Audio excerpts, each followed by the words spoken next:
Which two teams are your pick to make the NBA Finals and why?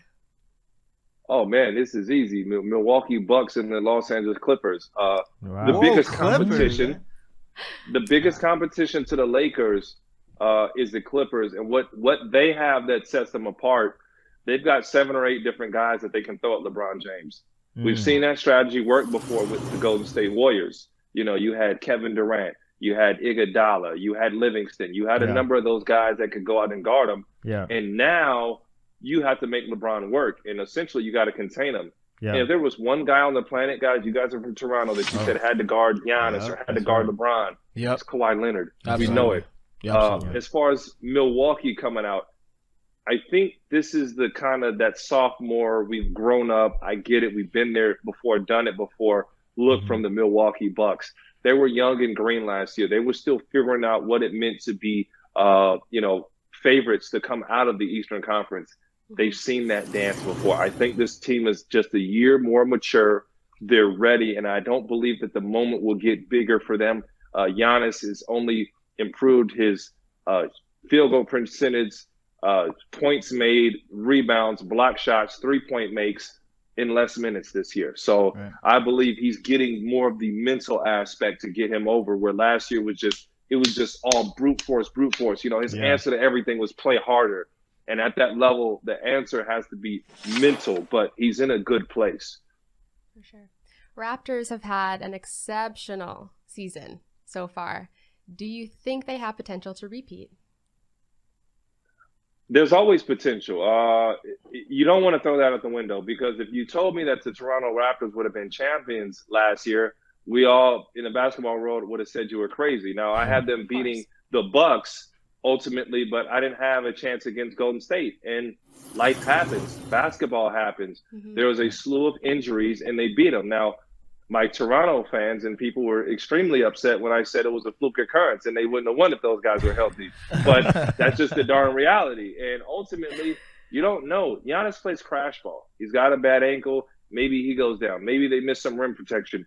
Yeah. Lord knows what might happen. We've seen 2 NBA finals in which Golden State played a Cleveland team where there were injuries. We've seen Golden State lose a finals because Draymond Green essentially gets kicked out of the game because he was kicking people in the man parts. That's right. And now last year's finals. So you have to keep the window open for teams like Toronto. They have experience. I don't think it's the sexiest team. I think you want to look for a running mate for Pascal Siakam.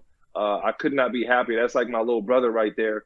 And I think I'm just really excited to see what Toronto does. Toronto's a team right now. Anything they do, even just kind of like last year, they've gotten over the hump. It's a win-win. You're playing with house money at this point. Right. Agreed, 100%. That is true.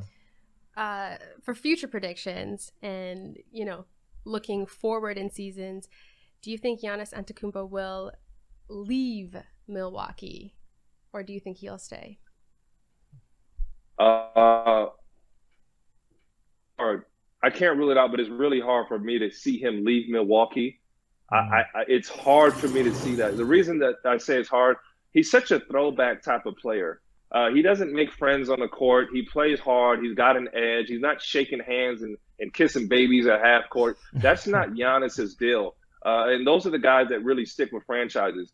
What would happen to me for him to leave? They would have to have an underwhelming performance in the NBA Finals or the NBA playoffs, in a sense where you don't see the promise in the team before. But the Milwaukee Bucks stadium that I used to play in versus what they have now and the resources, it's not even the same deal, man. So shout out to the Milwaukee Bucks for making the progress necessary to keep a star like Giannis Antetokounmpo in-house. Yeah.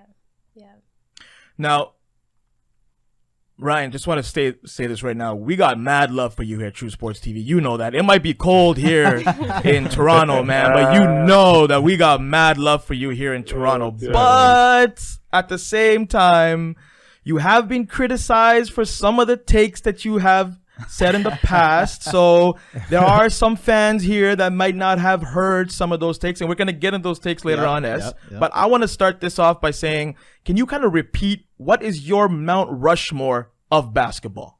You got 4 now, Ryan. That's 4. Yeah, 4. I got 4. Oh, well, my 4, if I'm going to list 4, I got LeBron, Okay. I got Kobe. Right. I got Jordan, and I got Kareem. I love it. So that would be my 4 Mount Rushmore. All right. I have Michael Jordan for his dominance, Kareem for the hook shot, his point score, what he's done, LeBron James for his sheer talent, athleticism, longevity, and Kobe Bryant. Kobe's a dog, bro. Like, we think of competitor, you almost want to say my man Edge Mike, because he was chasing Mike. Yeah. Mike really didn't have that guy to like chase in the same way. Like, he was chasing Michael Jordan. So that's why I like Kobe in that space. And we had a Kobe tribute episode here a couple weeks ago, and you know, we kind of alluded to that what makes Kobe so great is that, you know, we thought Mike was untouchable. We never thought another Michael Jordan would come about until a Kobe Bryant came about. And the fact that he challenged himself to that degree puts him at that upper echelon for sure. Crazy. You definitely see a lot of similarities with Kobe and Mike. I mean, even in their mannerisms, you know, Kobe idolized Michael. He wanted to be like Michael. He wanted to be better than Mike. So, you see a lot of that. But when you talk about the best player in the league right now, Ryan, in your opinion, who's that player? It's Kawhi Leonard. We make no ifs, ands, or buts about it. Wow. Kawhi Leonard is a two-way player. You can almost argue that Kawhi could be the greatest defender of all time in NBA history. He's an impact player on the defensive end. I can't think too many guys that can slide over and guard Giannis Antetokounmpo, guard LeBron James in a possession or two in the playoffs. And we hadn't seen his quite mobility yet, but probably guard a guy like James Harden in the playoffs.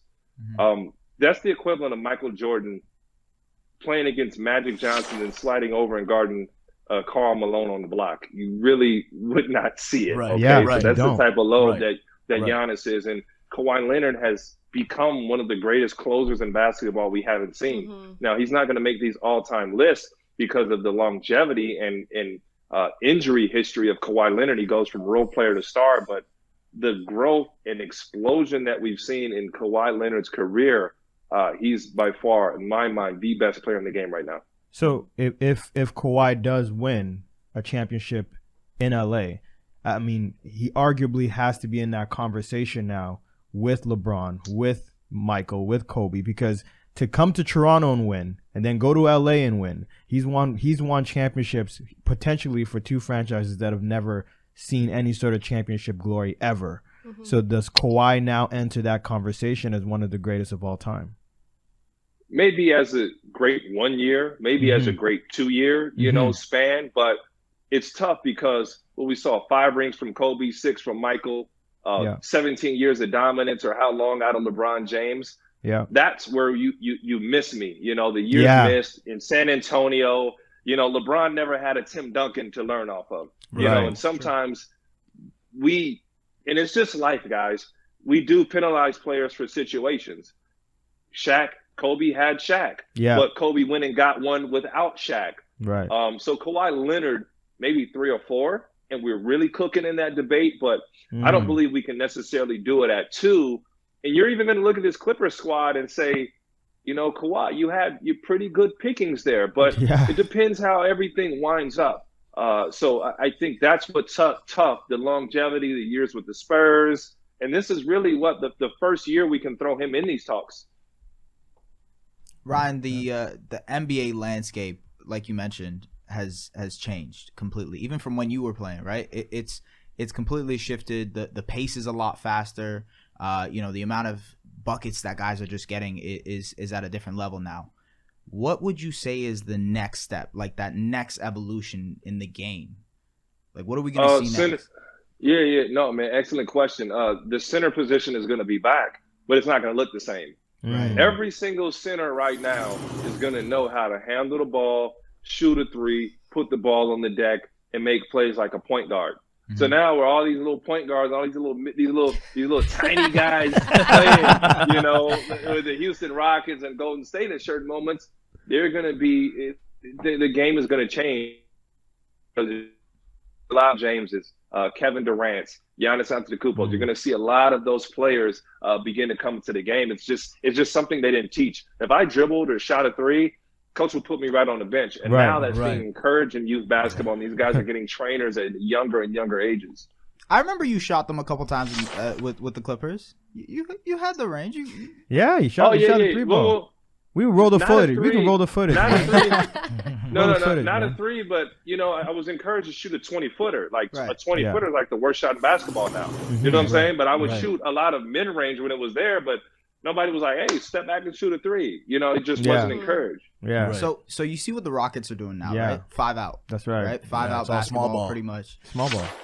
Do you like it? Do you see that being the next step, where everybody is pretty much either a guard or a wing or pretty much just a big? I believe we're gonna merge towards what you see in the NBA playoffs, where guys are gonna go positionless, Right. and you're gonna pick on matchups. So if your center is playing against a slower center, he's gonna be on the perimeter, and your point guard is gonna be posting up. Right. And if your point guard is bigger, he may be getting crossed over at the top of the key. So you're going to play to your strengths as a team. And it's almost going to merge into like a pickup basketball game where, hey, man, you got the mismatch, like we're going to you. So I believe that's where the position is going to be. And it could be your center bringing it up floor and the point guard setting a screen. So I just think the game is going to change in terms where everybody does everything.